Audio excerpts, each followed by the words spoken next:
Hi designers, this is Kristen from Cut File Classroom, where I teach you how to design and sell SVG cut files for Cricut, Silhouette, and other cutting machines. In this video, I'll show you how to create Snowflake SVGs in Adobe Illustrator. If you want to follow along, I'll put the link below where you can download the free Illustrator practice file, which includes these finished snowflake designs and the working versions I used to create them. First, I'll move these over to the side so I have some room on my artboard. Now, when I'm creating snowflakes, I think it's helpful to have the background grid up on my screen. So I'm going to come up to View, and I'm going to make sure that Show Grid is checked.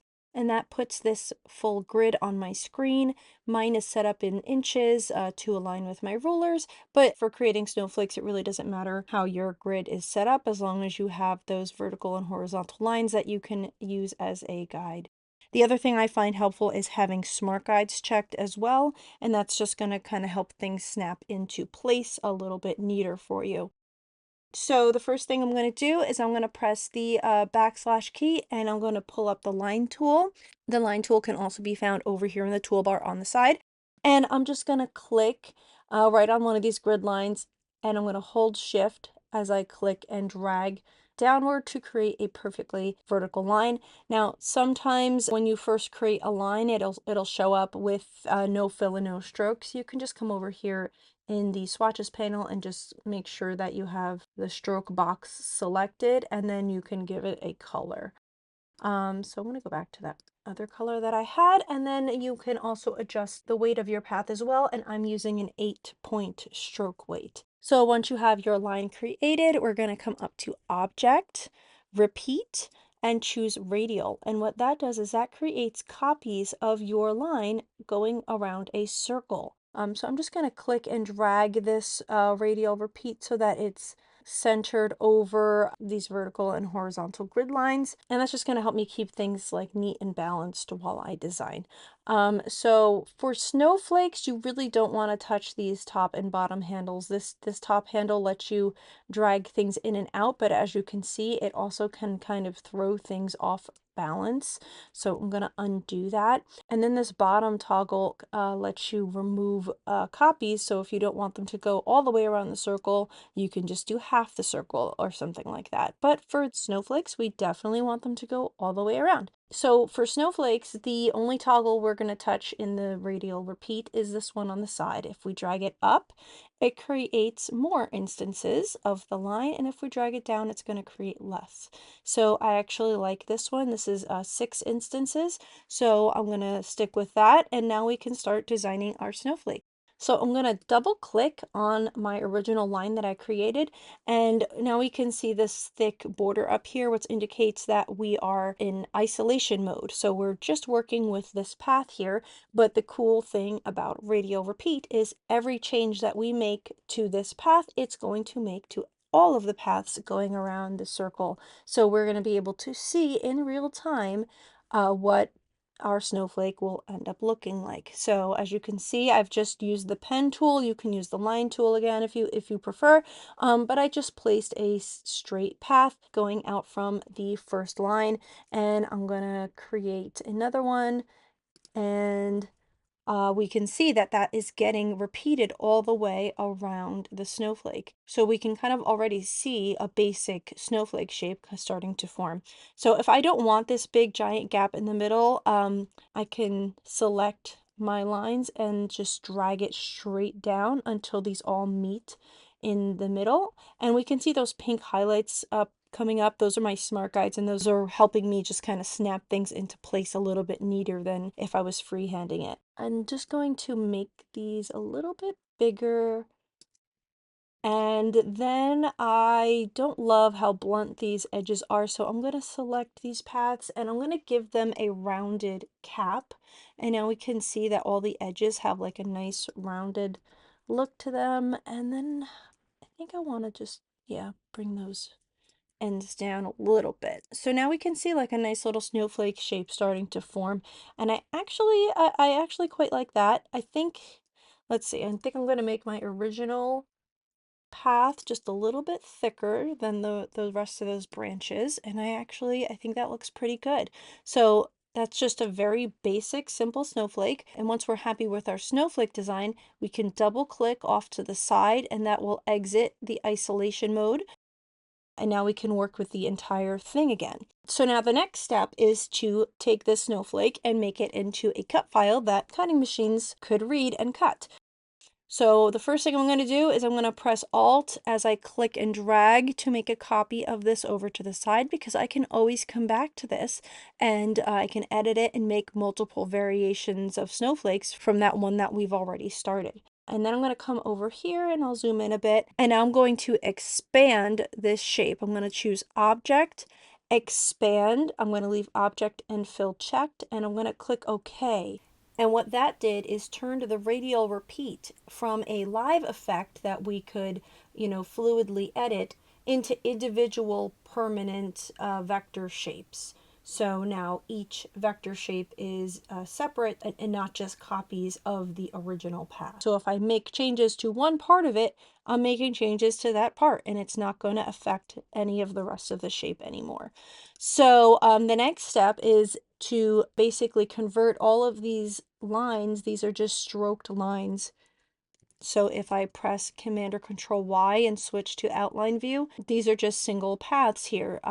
So we want a cutting machine to be able to cut around the edges of this as a shape.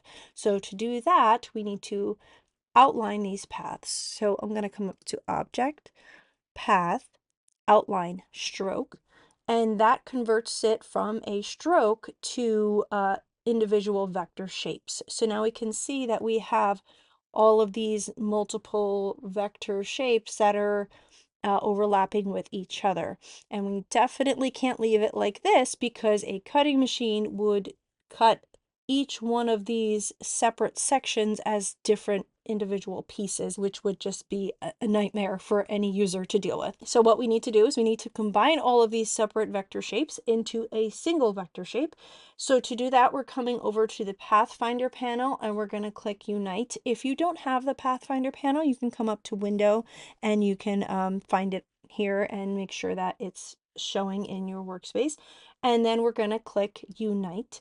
And what that does is it combines all of those shapes together, so we have a single vector shape that can now be cut. So if I press Command or Control Y to switch to outline mode again, now we have those outlines that we wanted for our cutting machine to be able to follow.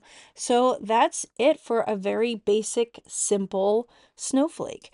So now let's kick it up a notch and design something a little bit more detailed. So again, I'm going to start with the line tool. I pressed the backslash key on my keyboard and I'm going to click and drag, and I'm holding shift. And this is what I meant earlier. Sometimes when you create a new line, it comes out with no fill and no stroke. So I'm going to come over here, make sure the stroke box is selected and give that a stroke color. And I'm going to increase that stroke weight to 8 again. So now I can repeat this. So I'm going to Object, Repeat, Radial. So now I get a repeat around here again, and I'm just going to drag this and move it so that it is centered on these grid lines. So now I can zoom in and I can double click on my original line, and now I can start having fun designing my snowflake.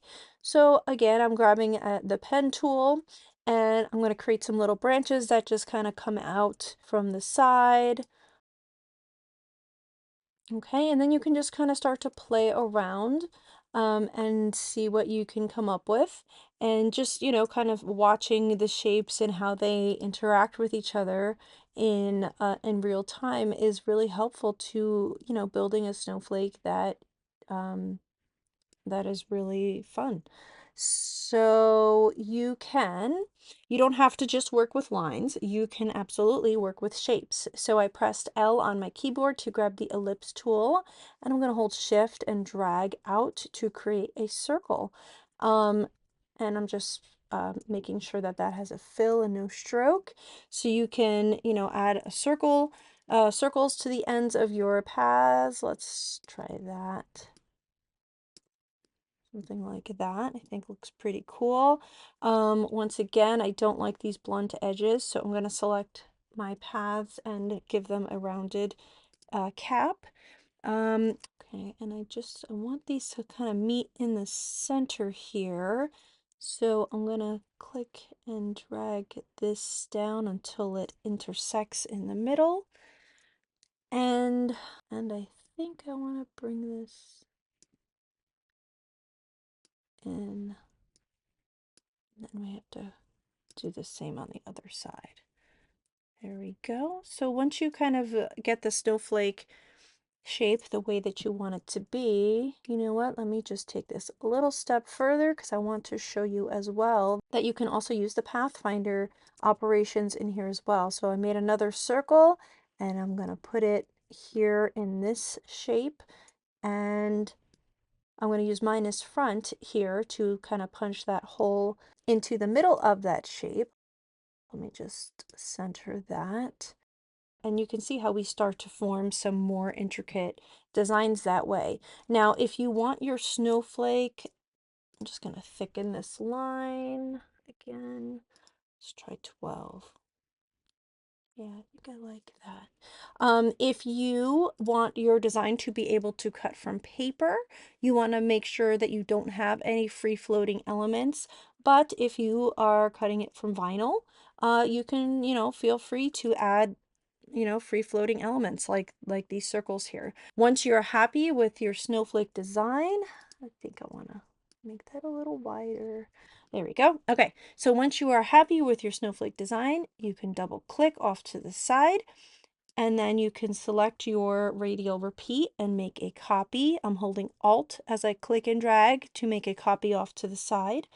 And now I can expand this shape into vectors. So I'm clicking Object, Expand, Object and Filler checked. I'm clicking OK, and now I have individual paths and shapes. So I need to convert these all into vector shapes. So I'm going to come up to Object, Path, Outline Stroke.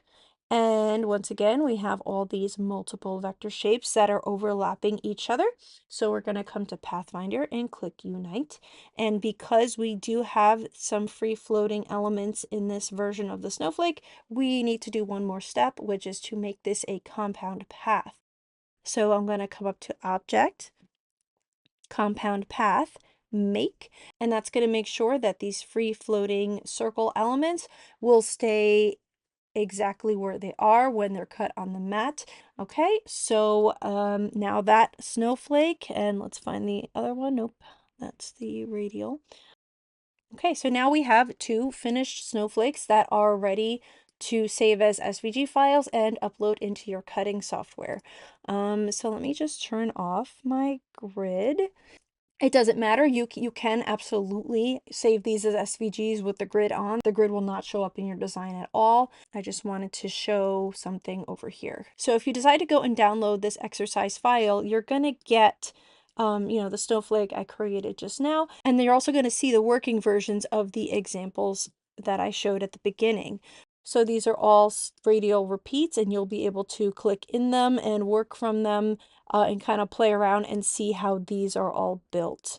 So let's say this one, if I double click into it, you can see that the different shapes that I used to create this type of design. So I hope you found this video helpful, and I hope you have fun playing around and creating lots of different snowflake designs. I really hope that you come and share your designs with us in our Facebook group, which I have the link down below. If you'd like to learn more about designing SVG files for cutting machines, head over to cutfileclassroom.com and download my free designer's guide to error-free SVGs. If you found this video helpful, please like and subscribe, and feel free to drop any questions in the comments below. I also want to hear what you'd like to see next, so let me know in the comments and I might just make a video from it. Thanks again. See you next time.